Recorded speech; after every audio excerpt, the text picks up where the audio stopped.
नमस्कार बंधुरा आमी आलपना रान्नाघरे चले एसेछि सामान्य एक रेसिपि निये माने आर खूब भालो लागे सबाई এই रेसिपि एक कमन रेसिपि ताहले आमी सब बंधुदेर अनुरोध करब भिडियोटी देखार जोन्नो खूब छोट्ट एक भिडियो होबे सम्पूर्ण भिडियो देखार जोन्नो आर प्लिज बंधुरा सापोर्ट बंधुदेर सापोर्ट छाड़ा एकदम एगोते पारबो ना। हाँ मनटा भेंगे जाच्छे मने हच्छे जेन एकदम छेड़े दिए चले जाए किन्तु छाड़तेও पारछि ना, एकटा माया बसे गेছে।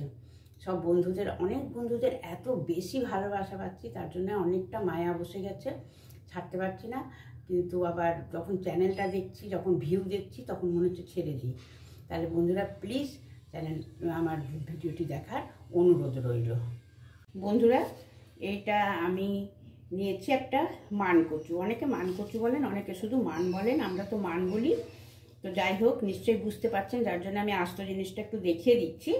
এটাকে আমি এখন কিভাবে করছি তৈরি, ভাত খাওয়ার মতন কিভাবে তৈরি করছি সেটা দেখানোর জন্যই আমি আজকে ভিডিওটি করছি। তাহলে দেখা যাক আমি কিভাবে করছি। আগে প্রথমে কি করব, আমি একটু এই খোসাগুলো ফেলে দেব, ফেলে দিয়ে কেটে নেব। এই যে বন্ধুরা আমি এইভাবে কেটে নিয়েছি। হ্যাঁ, এইভাবে আমি পিস করে নিয়েছি। এখানে একটু খোসা থেকে গেছে, দিয়ে ভালোভাবে ছাড়িয়ে এবারে আমি এটাকে ধুয়ে নেব। সামান্য খুব ভালো করে ধুয়ে নেব। বন্ধুরা আমি একদম রেডি করে নিয়েছি। এ তো মান কেটেছি, এখানে লেবু নিয়েছি এক পিস, লঙ্কা নিয়েছি দুটো, দেখা যাচ্ছে তো বন্ধুরা।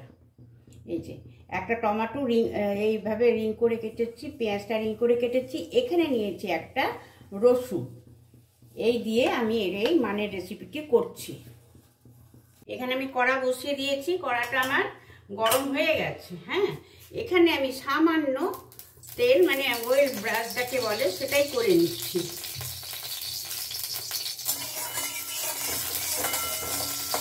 এইভাবে করে দেখবেন খুব ভালো লাগে।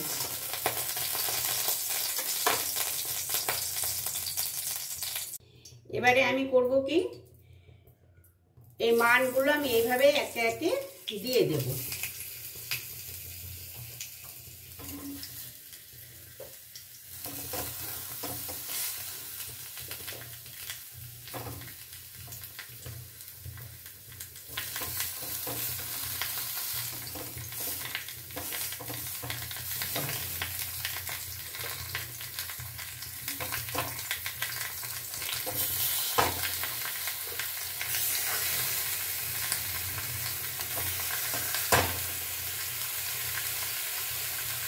লঙ্কাটাও এখানে দিয়ে দিলাম, এভাবে পেঁয়াজ দিয়ে দিচ্ছি।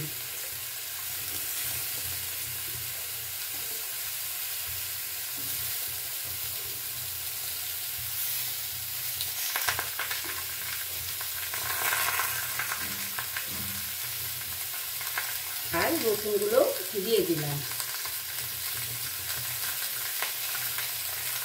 গ্যাসটা একদম সিম করে দিয়েছি, একদম লো ফ্লেমে। এবারে একটা আমি চাপা দিয়ে রেখে দিলাম। প্রায় 5 মিনিট পরে ফিরে এলাম। এগুলো কি হবে, পেঁয়াজের কাঁচা গন্ধটা চলে যাবে, যার জন্য পেঁয়াজ রসুনটা দিয়ে দেবো।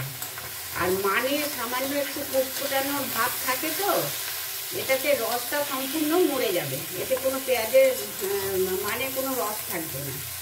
এবার আমি একটু নাড়িয়ে নিলাম।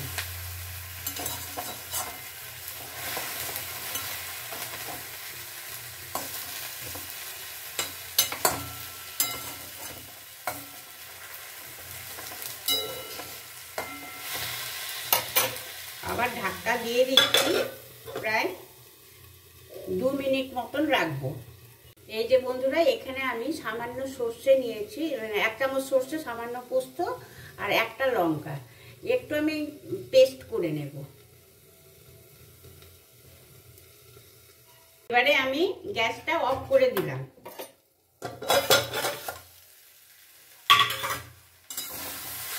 সবগুলো আমি তুলে নেব।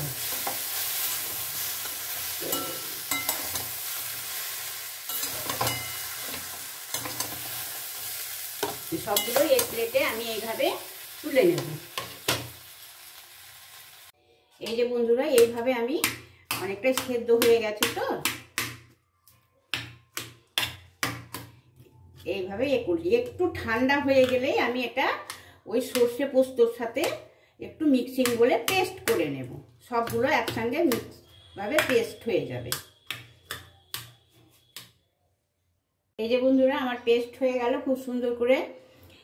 এবারে আমি পরিমাণ মতো নুন দিয়ে দেবো, কিন্তু এখন মাখাবো না, মাখালে যদি জল কেটে যায় এমনি দিয়ে রাখবো নুনটা। পরিমাণ মতন আমি নুন দিয়ে দিলাম, আর দিলাম কাঁচা সর্ষের তেল। আর লেবুর রসটা এখন দেব না, যখন খেতে দেব তখন লেবুটা দিয়ে দেব। এইভাবে খেতে অসাধারণ লাগে বন্ধুরা, একবার খেয়ে দেখবে কি যে ভালো লাগে না। আর যদি গা কুটকুটানো মান থাকে, যেগুলো মুখে ধরে, সেই মানও কিন্তু এইভাবে করতে গেলে পরে হবে না, কারণ রসটা সম্পূর্ণ হয়ে যাচ্ছে, টেনে নিচ্ছে। আর খাওয়ার সময় একটু কাঁচা লঙ্কা দিয়ে প্রচণ্ড ভালো লাগে। এইভাবে একবার খেয়ে দেখবেন বন্ধুরা, আমার অনুরোধ রইল। তাহলে আজকের মতো বাই, টাটা।